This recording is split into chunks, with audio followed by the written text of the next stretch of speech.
Hello అండి, అందరికీ నమస్కారం. ఈరోజు నేను సప్త శనివారాల వ్రతాన్ని 3వ రోజు అయితే చేసుకుంటున్నాను. అయితే ఇప్పుడు ఈ వీడియోలో ఈ సప్త శనివారాల వ్రతం 3వ రోజు ఏ విధంగా చేసుకున్నానో ఇప్పుడు ఈ వీడియోలో చూపెడతాను. చూసేద్దామండి. ముందుగా దీపాలన్నీ అయితే వెలిగించుకున్నాను. పిండి దీపాలు 7 చేసుకోవాలి. 7 పిండి దీపాలు చేసుకున్నాక వాటికి గంధం, కుంకుమ బొట్లు అయితే నామాలలాగా వాటిని పెట్టుకోవాలి. తర్వాత 7 వత్తులను వెలిగించాలి. ఒక్కొక్క వత్తి కాకుండా 7 వత్తులను అయితే వెలిగించాలి. ముందుగా పూజకు కావాల్సిన సామాన్లు ఏంటో తెలుసుకుందాం. 2 కొబ్బరికాయలు, ఒక జాకెట్ ముక్క, తర్వాత ఒక ప్లేట్లో కొద్దిగా బియ్యం, కలశం చెంబును రెడీ చేసుకొని కలశం పైన కొబ్బరికాయ బ్లౌజ్ పీస్ని ఫోల్డ్ చేసుకొని ఇదిగో వీడియోలో చూపెట్టినట్టుగా పెట్టుకోవాలి. తర్వాత ఆ బ్లౌజ్ పీస్కి గంధం, కుంకుమ బొట్టు నామాలలాగా పెట్టుకోవాలి. కలశానికి కంకణం కూడా కట్టుకోవాలి. ఇప్పుడు బియ్యం ప్లేట్ను తీసుకొని దాంట్లో ఒక తమలపాకును తీసుకొని కొద్దిగా పసుపు వేసుకొని మనం గణపతిని ముందుగా చేసుకోవాలి కాబట్టి గౌరమ్మని చేసుకొని ఆ తమలపాకులో ఏ పూజకైనా మనం గణపతి పూజ చేసుకుంటాం కాబట్టి ఆ గౌరమ్మని అందులో పెట్టుకోవాలి. పెట్టుకొని దానికి కుంకుమ బొట్లు అయితే పెట్టుకోవాలి. ఇప్పుడు పూజ స్టార్ట్ అవుతుంది. ఆచమనం చేస్తున్నాను నేను. ఇందులో అయ్యగారు మంత్రాలు చదువుతుండు. నేనైతే 3 సార్లు నీళ్లు తాగి ఉద్దరణితో నీళ్లు చేతిలో పోసుకొని వాటినైతే తాగిన తర్వాత మళ్ళీ చేతిని కడుక్కొని తుడుచుకోవాలి. ఇప్పుడు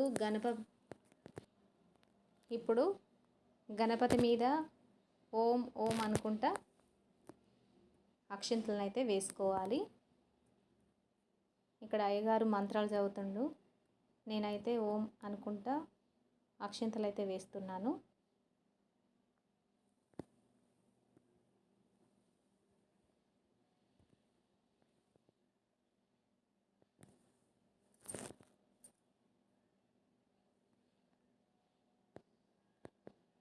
తర్వాత 3 వేళ్ళతోని ఆచమనం చేయమన్నాడు. తర్వాత వదిలిపెట్టాలి. ఇక్కడ పూజ మొత్తం చేసింది నేను వీడియోలో చూపెట్టలేదు, ఎందుకంటే ఇది చాలా టైం పడుతుంది. అందుకే ఓన్లీ కథ వివరణ చెప్తాను. ఈ సప్త శనివారాల వ్రత కథ గురించి పూర్తిగా మొత్తం అయితే ఈ వీడియోలో అయితే చెప్తాను. ఇప్పుడు వినండి.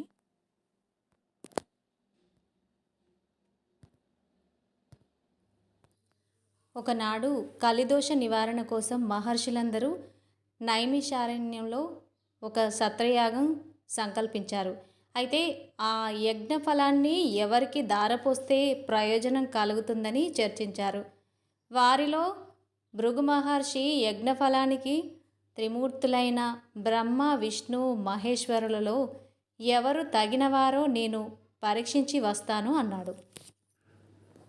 ఆయన మహా తపస్శాలి. మునులంతా అందుకు ఆమోదించారు.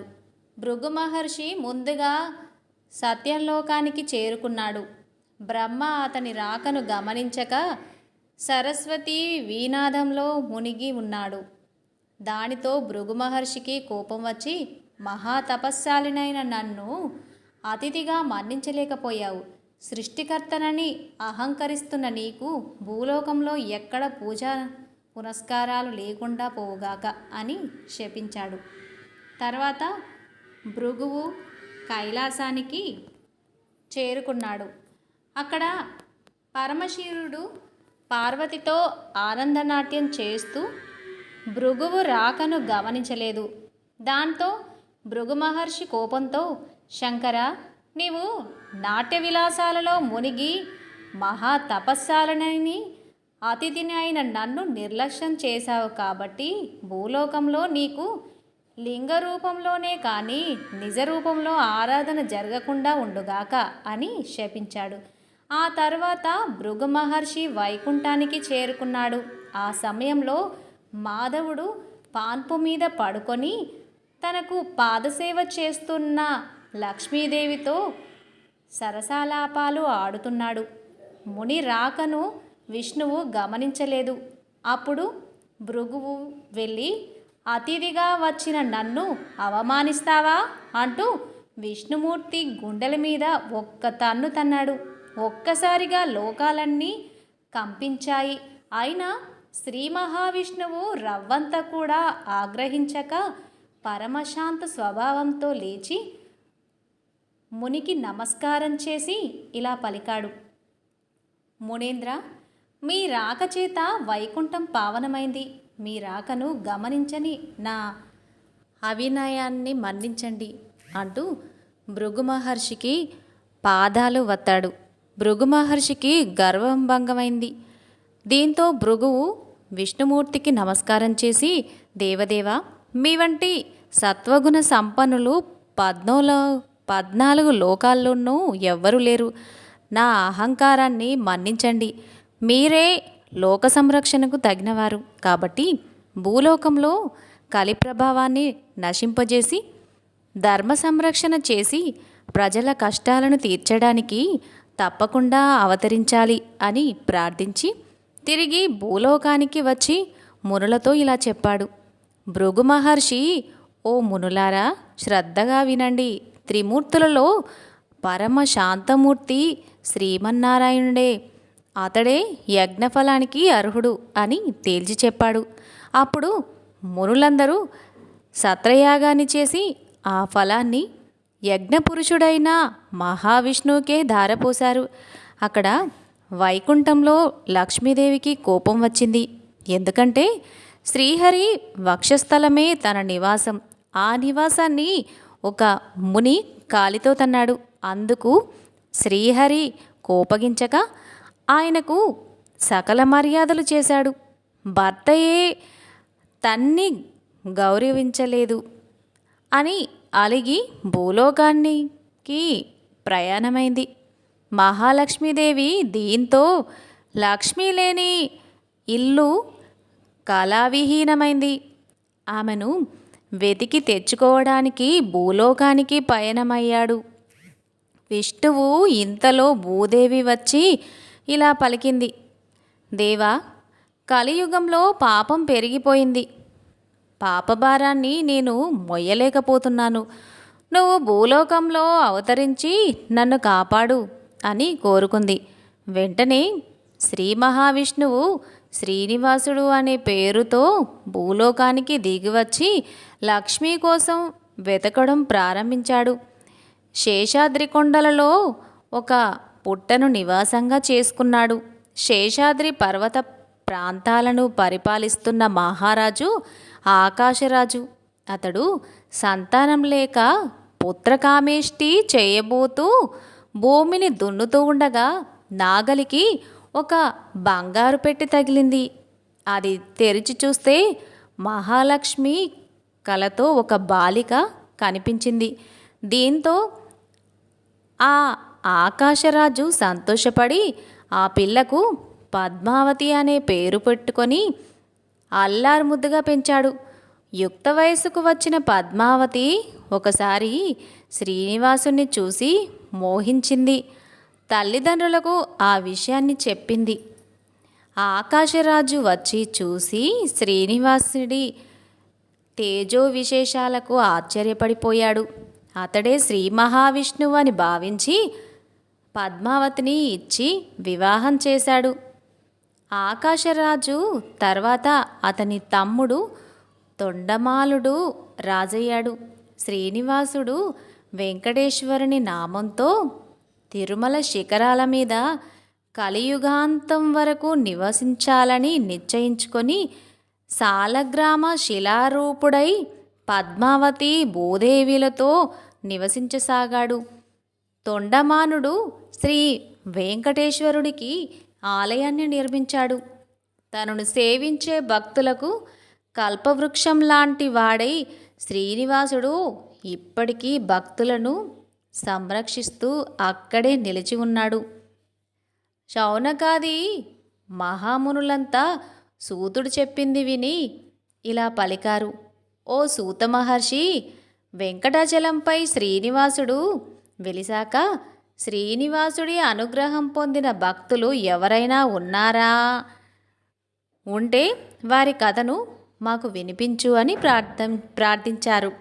అప్పుడు సూతుడు ఇలా చెప్పాడు. ఓ శౌనకాది మహామునులారా, నేను చెప్పే కథను మీరు శ్రద్ధగా వినండి. తిరుపతి మహాక్షేత్రానికి సమీపంలో ఒక పల్లెలో భీముడు అనే ఒక కుమ్మరివాడుండేవాడు. అతను పేదవాడు. కుండలు తయారు చేసి వాటిని అమ్ముకొని జీవనం సాగించేవాడు. అతనికి శ్రీనివాసుడిపై భక్తి ఎక్కువ. చిరకాలం దేవుణ్ణి పూజించాలి అని ఉన్న కుటుంబ పరిస్థితిని బట్టి అతనికి అలాంటి అవకాశం ఉండేది కాదు. అందువల్ల తాను కుండలు తయారు చేసే ప్రదేశంలోనే వెంకటేశ్వర స్వామి వారి ప్రతిమను తయారు చేసుకున్నాడు. సారెపై కుండలు తయారు చేసేటప్పుడు తన చేతికి అంటిన మట్టిని పుష్పంగా చేసి భక్తితో స్వామివారి ప్రతిమ వద్ద ఉంచుతూ ఉండేవాడు. అది అతని నిత్యకృత్యంగా మారింది. ఆ ప్రాంతాన్ని పరిపాలిస్తున్న రాజు తొండమానుడు కూడా శ్రీ వెంకటేశ్వర స్వామి వారి యందు భక్తి కలిగి ఉండేవాడు. తొండమానుడు ప్రతిరోజు వెంకటాచలానికి పోయి స్వామివారిని బంగారు పూలతో పూజించేవాడు. కొంతకాలానికి అతడిలో అహంకారం పెరిగిపోయింది. అతను పూజ చేయడానికి ఉద్యుక్తుడవుతూ ఉండగా తాను నిన్న పూజించిన బంగారు పూల స్థలంలో మట్టి పూలు స్వామివారి దగ్గర కనిపించాయి. కారణం అతనికి అర్థం కాలేదు. అర్చకులు తాను ఉంచిన బంగారు పూలను అపహరించి మట్టి పూలు ఉంచుతున్నారేమో అని అనుమానించాడు. తన భటులను కాపలాగా ఉంచాడు. రాజు ఎన్ని విధాలుగా ప్రయత్నం చేసినా బంగారు పూల స్థానంలో మట్టి పువ్వులే వెంకటేశ్వర స్వామి వద్ద ఉండేవి.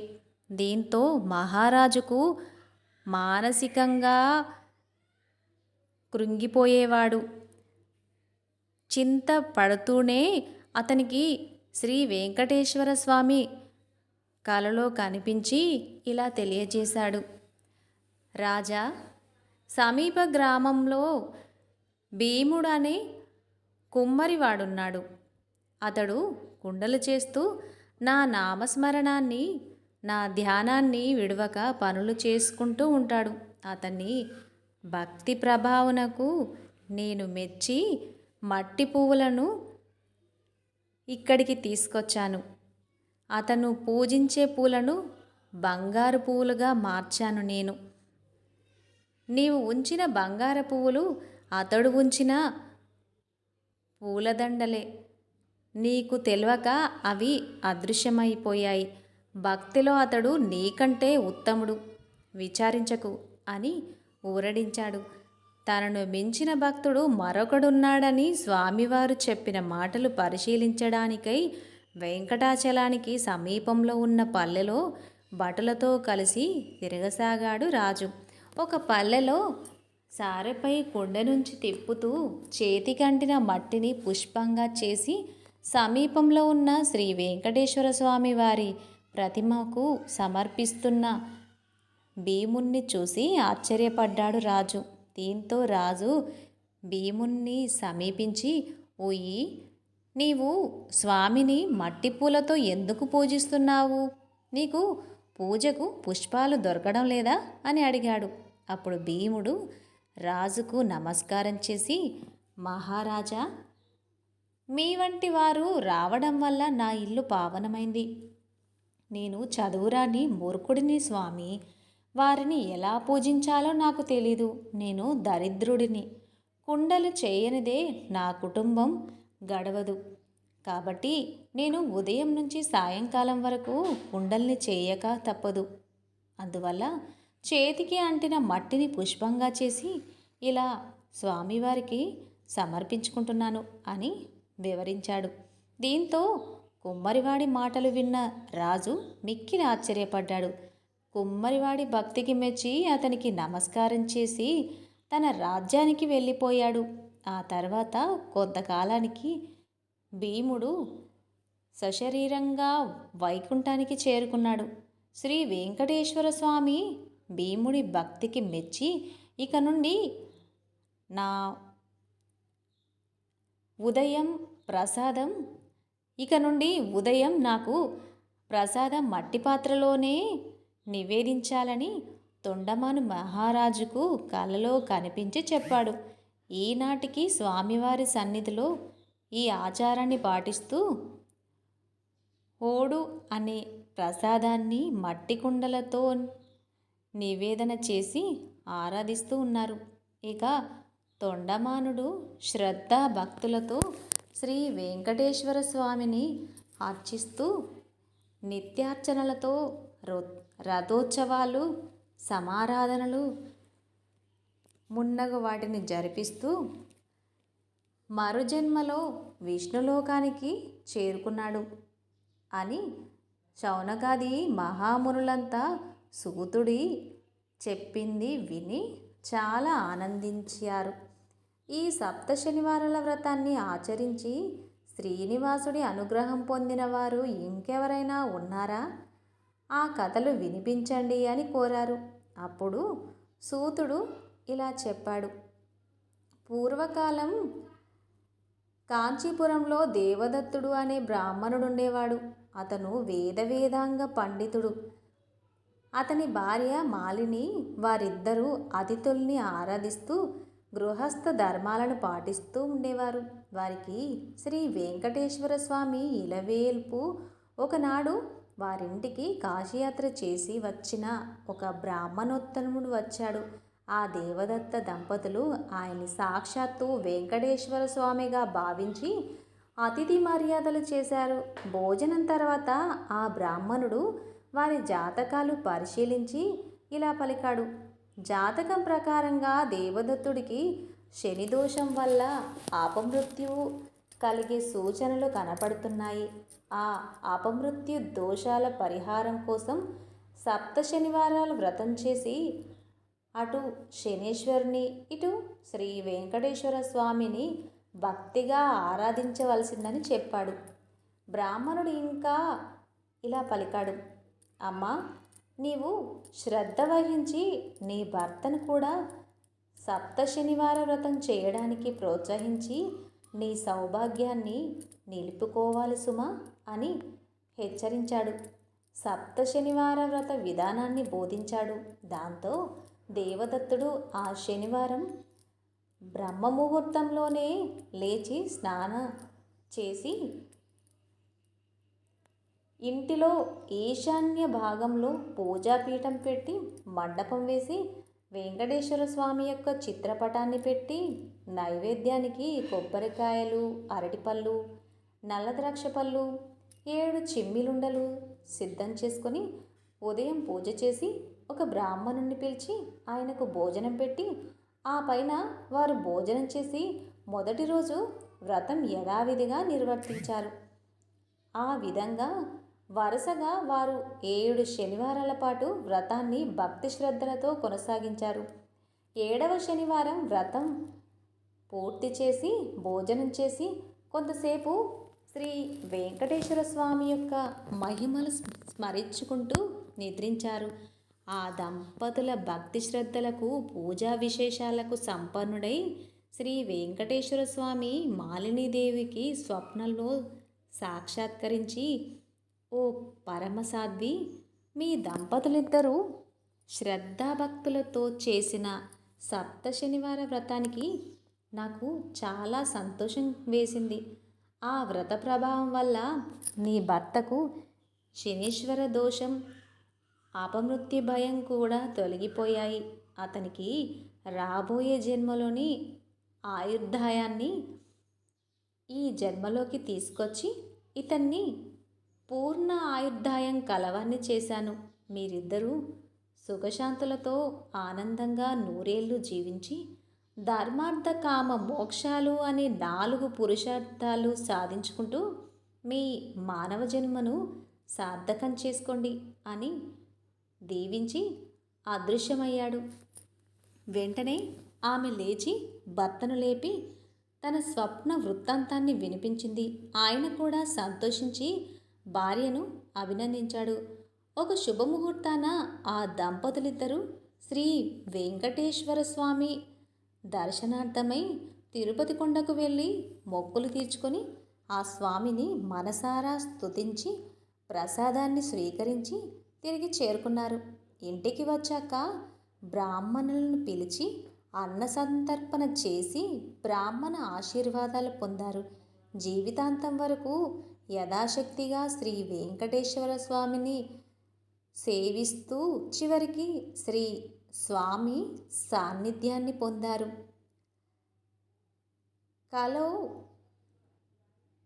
కలలో శ్రీ వెంకట నాయక అని పెద్దల సూక్తి.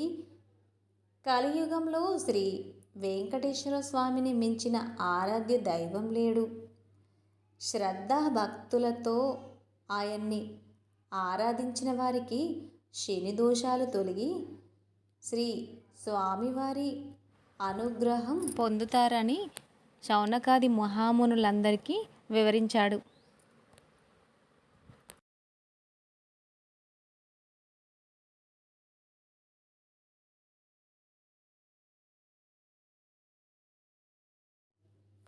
ఈ నా సప్త శనివారాల పూజ కనుక మీకు నచ్చినట్లయితే లైక్ చేయండి, షేర్ చేయండి, కామెంట్ చేయండి. మరిన్ని వీడియోస్ కోసం మా ఛానల్ని సబ్స్క్రైబ్ చేసుకోండి.